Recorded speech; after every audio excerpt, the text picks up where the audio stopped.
gentlemen.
Diamond-Crest Foundation. Thank you.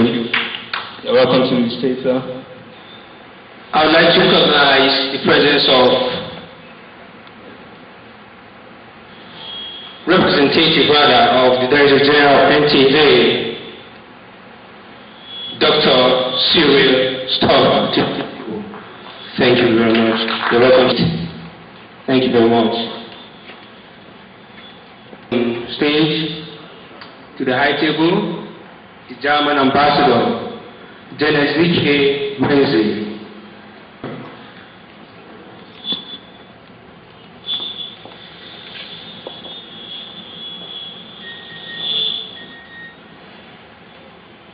And also the Ambassador Finland to Nigeria, to the high table. Oyede to the high table.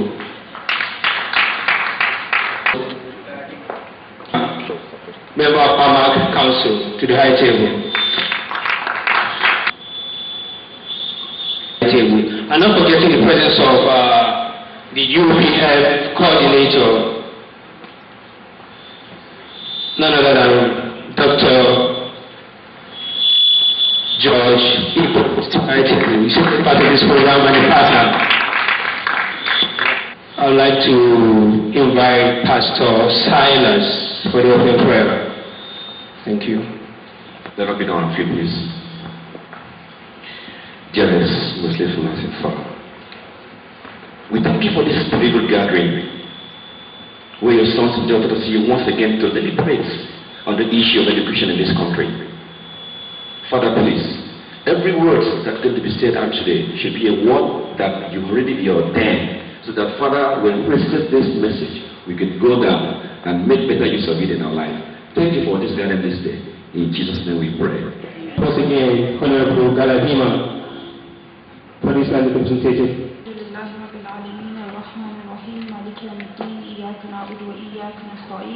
اهدنا الصراط المستقيم صراط الذين أنعمت عليهم غير المغضوب عليهم ولا الضالين.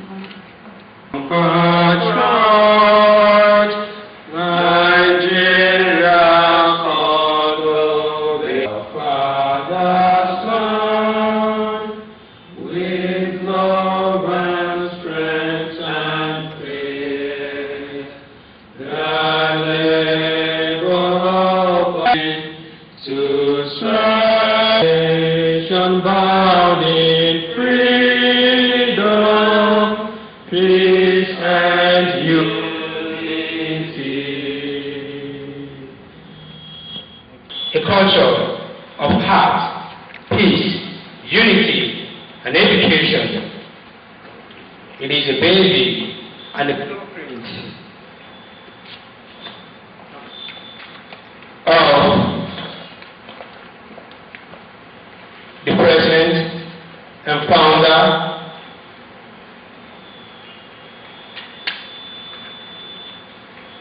of this important and historical event. Ladies and gentlemen, I would like to welcome to the podium for the opening remarks Mr. Gideon Oyede. Your hands together for him. Thank you very much. Presented by the founder and president, Diamond-Crest for Youth Education Foundation, on the occasion of the opening ceremony of the two-day All-Stakeholders Conference on Education, Youth and National Development and Unity, held in partnership with Universal Peace Federation on the 24th and 25th of July 2013 at the Nigerian National Merit Award Merit House, ABUJA. The chairman, the special guest of honor, His Excellencies, Her Excellencies, members of the Diplomatic Corps, special guests, members of the organizing committee, gentlemen of the press, ladies and gentlemen. It is with a great sense of fulfillment that I humbly welcome everyone to this very significant and historic conference. A conference planned and organized to look into the overall place of education and youth development in the promotion of peace, national development and unity in Nigeria. This conference is conceptualized, planned, organized and sponsored by the Diamond-Crest for Youth Education Foundation in partnership with Universal Peace Federation, Nigerian chapter. Before I go on with this welcome address, I would like to specially acknowledge and appreciate all the members of the planning and organizing committee who, in the midst of their very busy schedules, always sacrifice their precious times to come and sit for hours, for weeks, and for months since February 2, 2013, when the committee started. One appreciation goes to the chairman of the committee and the Diamond-Crest Education Foundation, Professor C.J. Amendo. We are here today because he committed himself to this conference because he believes strongly in the project. Thank you, sir. I also want to specially appreciate our partner in this conference, Universal Peace Federation. I thank the National Coordinator of Universal Peace Federation, Dr. George Ibo, for all his advice and overall commitment with his entire office and team, and also as a member of the planning committee. Thank you, sir. I thank Professor Bridget Shoker, Dr. Ngozi Jepome, Aaron Mahmenai, Haji Abubakar Mahmoud, and others. God bless you all. The Diamond-Crest for Youth Education Foundation is truly a pan-Nigerian organization conceived with an African vision for a Nigerian nation. Our coming into existence was a consequence of the ever-falling standard of education on the one hand, and the unprecedented youth restiveness, violence, and the twin brothers of armed insurgency and terrorism sweeping across Africa in general. We should remember events in Somalia, Libya, Mali, to mention but a few, and Nigeria in particular, as a result of no education, poor education, or wrong education, among other things. We observe with dismay that about 17 million Nigerian children and youths do not have access to education, and that many more are without access to good education, despite all the efforts of our governments at various levels. And we become convinced that it is incumbent on any patriotic and privileged citizen of this nation to contribute in time, talent, and treasure to the provision and uplifting of the standard of education and promotion of peace and unity. Our activities so far, our multilingual website. As soon as we started operation as an organization, we decided we were going to reach out to every cultural and linguistic group with our educational programs in their different indigenous languages. This led us to develop a multilingual website, www.diamondcrestfoundation.org, which communicates effectively and provides information about the organization in the following 6 languages: English, French, Igbo, Hausa, Yoruba, and Kiswahili at present. Our original intention, which still subsists, for creating a multilingual website is to provide a very thorough platform for the projection, propagation, and perpetuation of our cultural and linguistic heritage. And as I said earlier, our approach and purpose is also to reach out to different groups in Nigeria and other parts of Africa in their indigenous languages, in addition to English and French languages with our educational programs. This approach with its programs is designed to further help in inculcating and fostering the values and culture of peace and unity among groups as we explore and exploit the linguistic and cultural potentialities that make for peace among these communities.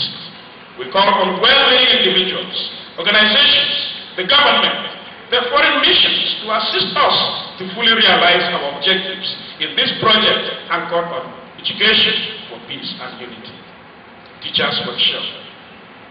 Looking at the downturn in the academic sector, the Diamond-Crest for Youth Education Foundation organized a one-day interactive session workshop for teachers in 8 selected secondary schools and 3 tertiary institutions in Kaduna on May 7, 2011. The 3 tertiary institutions were cooperative colleges, Kaduna Polytechnic and Kaduna State University.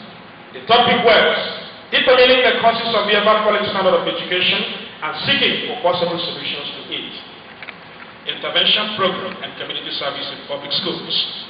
Consequent upon the workshop organized for teachers in May 2011, where it was determined that many teachers are on the job with neither the requisite academic qualification nor the necessary professional qualification, the foundation engaged the services of some professionally trained and academically qualified teachers in English language and mathematics and deployed them to 2 public schools in Kaduna to complement the efforts of the government in providing quality education to Nigerian children.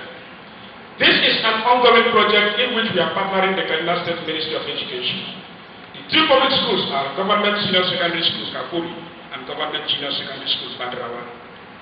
However, while the intervention program continued in Government Senior Secondary Schools, Kapuri, the program has been deepened in Government Junior Secondary Schools, Badarawa, for reasons ranging from population explosion to logistic issues.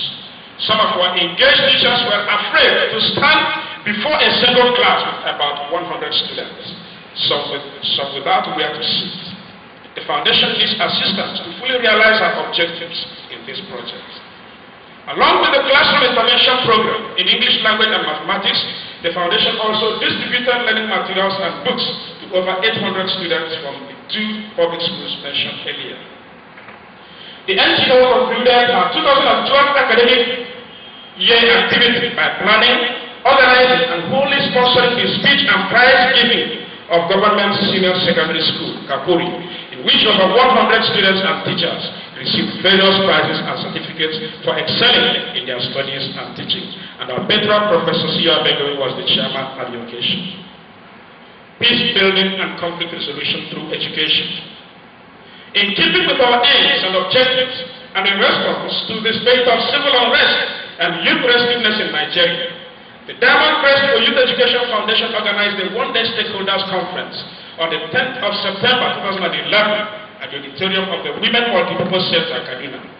The conference was on youth education and national unity, with the former governor of Kaduna State, late Sir Patrick Ibrahim Yakowa, as the special guest of honor. The purpose of the conference, as we are here today, was to determine the role our curriculum and overall educational system, both formal and informal, could play in defining and redefining the lives and dispositions of our youth towards human and national development, unity, and peaceful coexistence, which are values already negated by unprecedented youth restiveness and armed insurgency. At the end of the conference, stakeholders agreed and recommended that we should organize a similar conference at the national level, where more interest groups and stakeholders will be invited to make their contributions on what could be the role of education in addition to youth development programs, which stakeholders also agree should be a major subject in the next conference. In the promotion of peace, peaceful coexistence and unity in Nigeria, the Diamond-Crest for Youth Education Foundation promised to expedite action on the recommendation for sponsorship hindered us until this blessed day. Ladies and gentlemen, it is the recommendation of the Kaduna Education and Unity Conference in 2011 that has brought us here today. We are here today to take a deeper look into the problem of youth restiveness and terrorism, and to determine the role of education and youth development in curbing violence and terrorism on the one hand, and promoting peace, national development, and unity on the other hand. We strongly believe that the behavior of an individual has a dialectical relationship with the kind of education, training, and upbringing the individual has. We should not be scared by the subject of discussion, because fear itself has torment.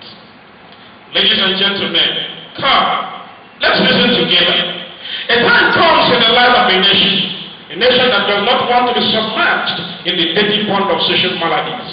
When the people humble themselves, no matter how highly placed and privileged, after all the glory of man is like a flower that withers at sunset.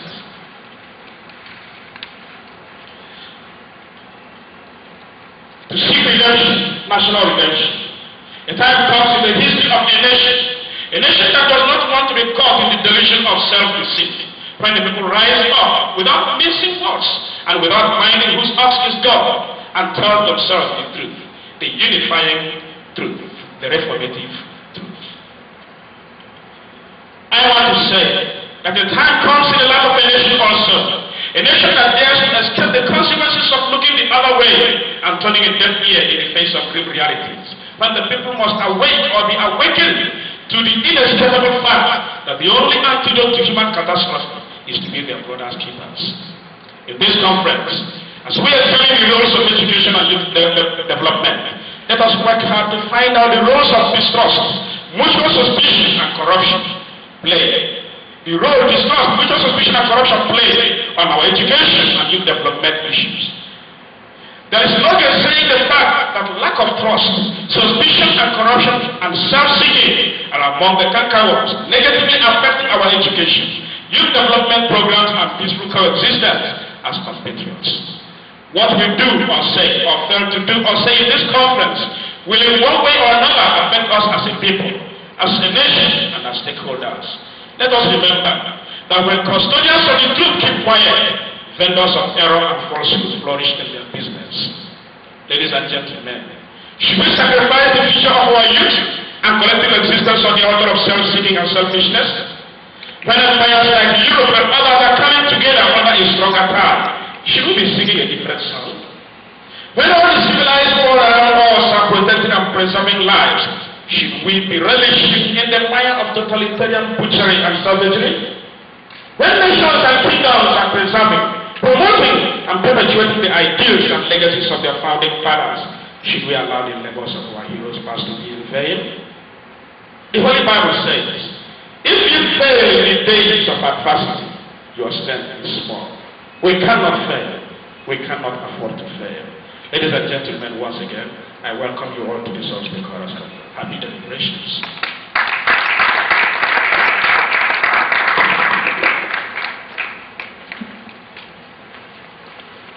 You can see that everything is coming from the inside.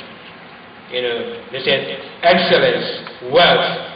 Wealth does not bring about excellence, but excellence brings about wealth and happiness to man, Socrates. On that note, I would like to call with message. I would like to invite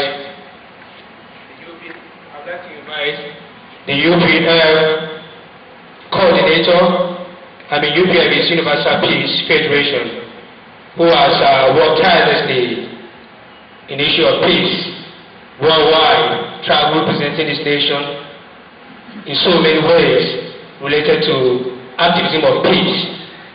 Ladies and gentlemen, permit me to welcome to the podium Dr. George Ebos. Your hands together for him. Professor Abengo, thank you very much for what you have put in for this event. I want also to use this opportunity to appreciate him. It's really up to the task. I also want to appreciate Honorable Diamond-Crest, who has honored our invitation. You're welcome out here today to will message. I want to prepare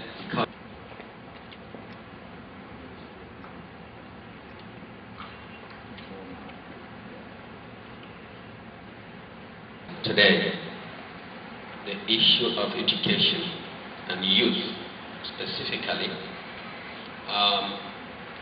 is an issue that I think touches the heart of everybody, and it should be the issue that this nation should be most concerned, it is said that the future of a nation depends on the quality of education that the youth of that nation receives. Now, if our nation, Nigeria, is going to develop, if this nation is going to give hope to people like this who have come out to support us, they were even here before some of us. This is the reality of our nation, Nigeria. People, senators, members from the House were invited, government officials were invited for this program. This is a revelation. I'm forgetting what I wanted to say, or I'm not forgetting what I wanted to say, but what I'm saying is not what I really wanted to say. I'm saying from what I am seeing today, what we are seeing today is a revelation. And that is the reason why I feel strong, very, very strong in my heart, that in this nation today, we should appreciate those people who have been able, they may not even be Nigerians, but they have put in into the development of this nation. We should really appreciate them. I feel sad to see at this time of the day of this event, the hall is still empty, and many of our people who were invited probably still coming on their way or may not come. But I want to say we should not be discouraged. Building a great nation needs determination and the sacrifice of not all the citizens who attend this event. We are going to encourage you by not giving up.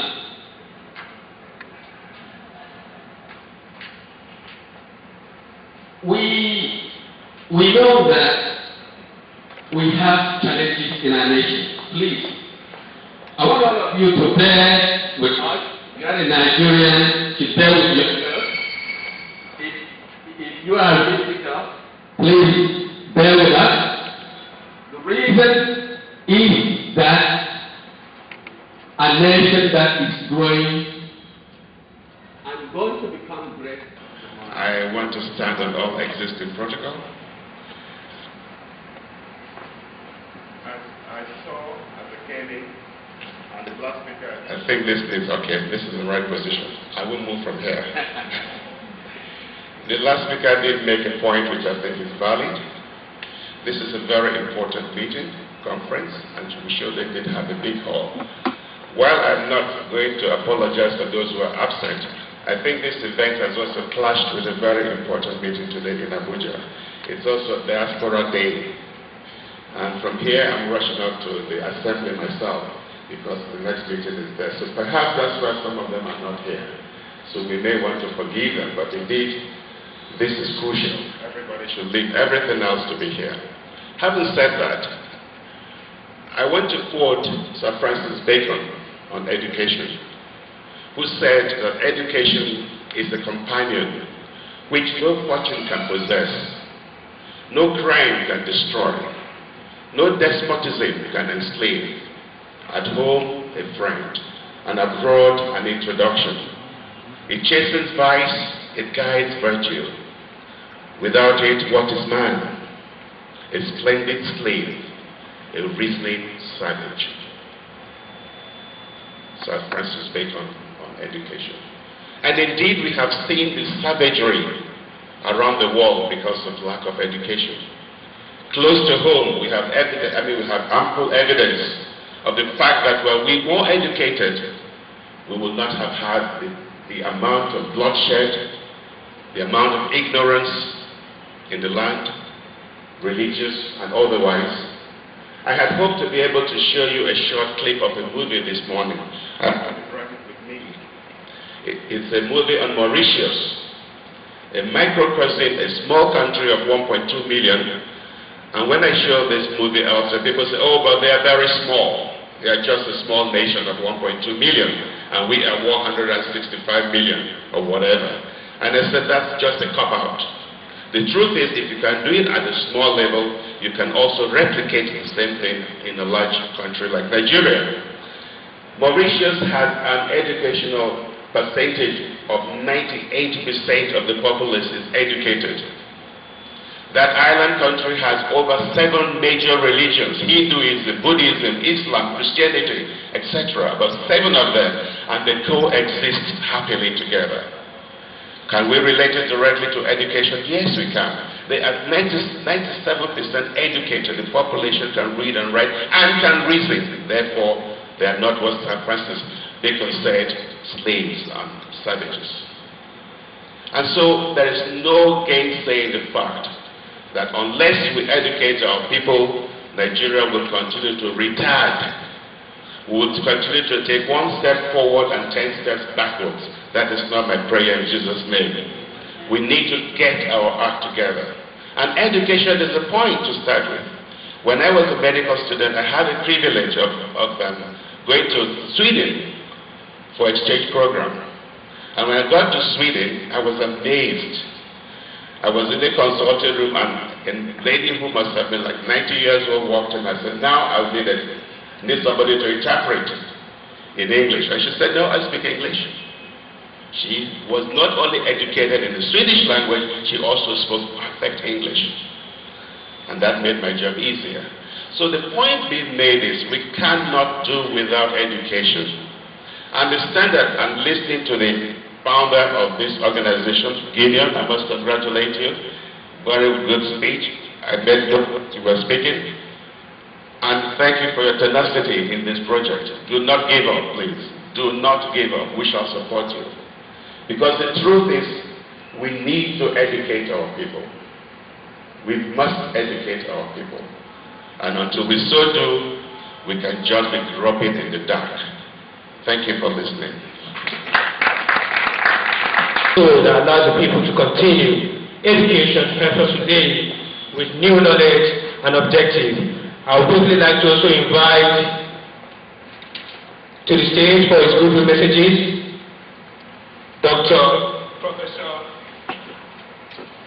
Professor Godwin Sogolo. Members of the high table, ladies and gentlemen, on the theme Youth Education and National Development. So I was caught in between preparing a paper and simply preparing to come in here, and they say, I wish you well. Well, to be on the safe side, I prepared a paper. But I've seen that it is safer not to present the paper, but to go along the path that is already set, to make it brief, very, very brief. The thing I did in this paper was, first of all, by the way, I was trained in philosophy. So, we are very much used to definitions. So I did a kind of conceptual analysis to start with of what youth actually means, what education means, and what national development means. And then I tried to create a nexus between youth education and national development. And then I looked at the Nigerian situation and to ask a couple of questions. Are we truly on the right path in the system of education that we have adopted, or which we have been adopting since independence in this country? Is that system of education likely to lead to sustainable development. And I'm afraid my answer to this question was rather negative, namely that education in Nigeria has deviated from the path for which it is can lead. Am I to move closer? The path of which education can lead to sustainable national development. Why do I say this? The reason being that since the 60s and the 70s, when we had, for instance, taking it at the tertiary level, when we had just a couple of universities, I believe 2 or 3 universities, before they started multiplying, which itself is a good thing. They started multiplying, and today we have well over 140 universities in this country. That's what I hear. If you add the private, state and federal universities, but they keep multiplying on a daily basis, so you don't know how many will come in tomorrow. The question is, yes, we can give so much space, we can increase the number of intake, we can assist the youth by allowing them tertiary education. But the question is, what is the priority of government?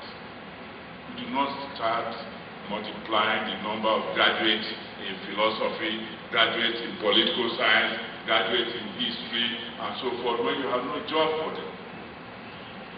So the question is, you're creating problem by simply taking on the youth into a system of education for which will lead to nothing but frustration.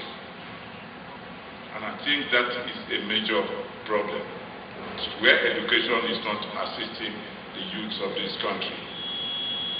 And yet, this is a country in need of development in a lot of areas. What we need is skill acquisition. And you can't believe it. I just looked into literature and I found that a couple of years or some years ago, the UK, for instance, under Margaret Thatcher, did what is called a program of retraining the British citizens, those who were not specialized in most skills. And he said, look, if you teach, you must now go back to the teacher training college and train yourself, otherwise you will not continue to teach. Graduates in political science and so forth, if you want a job that will really be functional to our own society, go for retraining. And I understand that Germany too did the same thing. Then under Clinton, a similar program was introduced, and Americans were asked to go on for retraining. So there are areas. It's only recently that Nigeria started, Nigerian University started a program of entrepreneurial studies in our universities. Peace and conflict resolution. Some of these are areas in which we need manpower development, rather than the mainstream, the conventional training of getting hundreds, thousands of people graduate every year in areas for which there's no employment. So I believe that we need to reorientate our educational system. One of the other points where I think education can also lead to national development is that some of the basic problems we really have, as the last speaker pointed out, are due to ignorance. We do not understand ourselves. Education leads to that understanding. You begin to understand who your neighbors are. The Hausa man will understand who the Yoruba man is. The Yoruba man will understand who the Igbo man is. And with that understanding, you then break down the barriers, all right, between yourself and others. And that creates unity. So that way you can see that education not only leads to national development, but also to unity. The other thing which I also touched upon, I hope I'm not presenting this paper now. Already way back, what they see, your sensations living which they see, and so forth. So that itself is one area in which our youth. There are other areas in which you find that our youth are less that you will find a musician sitting down to compose a lyric, to create, take seriously what the intellect does. Now, these are ways in which our own educational system is trying to destroy the future of our youth. I don't think I want to continue. Let me read the organizers of this conference, success. It's a good thing, like the previous speaker said. I would be prepared to give you my full support, continue to support this foundation. Thank you very much, Professor. That was more than just a good message for the lecture itself. It's like a work of art and appreciation, beauty and appreciation. The society accepting it, and that is why we keep on feeding on the drums. But we hope to improve. And on that note, I would like to quickly invite Griffiths here for the last good message before I invite the chairman. Venerable Obioma Owuzoroma. Good message. Okay. In his absence, quickly, I would like you all to join me in recognizing and welcoming to the high table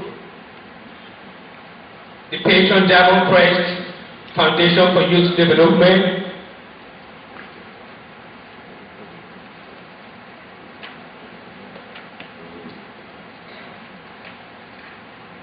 for the keynote address.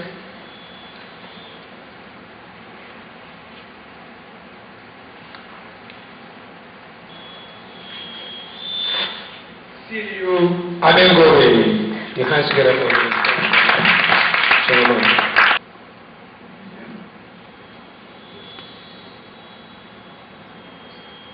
Their Excellencies, special guests, members of the organizing committee, gentlemen of the press, ladies and gentlemen.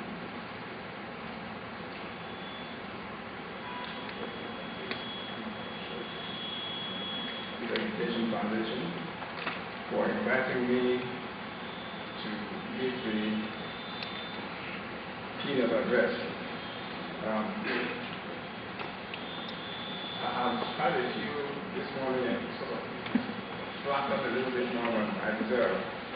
I don't like to be flattered in public, and the things they said that I've done, I've really done nothing for the organization.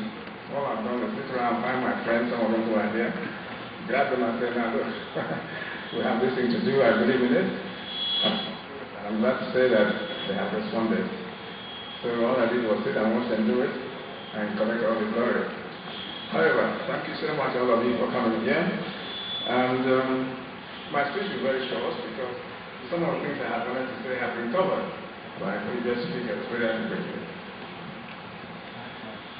The development of any society is the interplay between man and his environment. This interplay that ensures self-discovery plays a major role in energizing, motivating, and mobilizing the people towards a common goal. There is no doubt that at creation, variables that make man simpler, easier, and peaceful, and morality prone were created. The inability of man to curtail his ego and self-love constitutes a major obstacle to obtaining nature's promise for man and a sane society. Undoubtedly, man has a product. Man is a product of his environment or value system, and this has been mentioned already. It is the value system that shapes the perception and beliefs of the people. Value systems influence perceptions, behaviors, attitudes, and character from generation to generation. Therefore, a society with a strong value system will experience high development and produce a disciplined group of people, while the reverse goes for a society with a weak value system. Although there is no universally accepted definition of who is a youth, it is conceptually that a youth is defined as one who has just passed the stage of adolescence and has matured into young adulthood through physical, cognitive, social, and emotional growth. Youthful stage is characterized by a strong stamina and passion for realizing certain sets of goals and objectives. Now, such characteristics include zealousness, patience, radicalism, idealism, ambition, ego, hard work, etc. Usually, the fight for emancipation from parents should now be over. Health is good, vocational skills have been recently acquired, and some work experience has been obtained. Social relationships may be enjoyed with fewer restrictions. Awareness, alertness, and energy are very near to their peak. This is my little definition of what a youth is. Fundamental human right of all people, of value in and of itself, for improving the quality of life and an essentially part of social and human development. A cursory look at the Nigerian educational system shows that despite the huge investment in the education sector, the quality of education is declining. The rate of illiteracy in years of 15 to 24 is about 63%. That's a figure given by Professor Gidado, who is a professor at the University of ABUJA. The number of out-of-school children, of which significant proportions are adolescents and youth, is over 100 million. That's a figure from UNESCO in the year 2009. There is still a dissonance between tertiary education curriculum and the world of work, with graduate unemployment put at over 20 million. That is from the National Bureau of Statistics of Nigeria. The resultant effect is that our youth are put on edge and experience frustration, consequently resulting from unemployment and lack of fulfillment. Many have taken to social vices like theft, internet fraud, armed banditry, kidnapping, militancy, and terrorist activities, amongst others.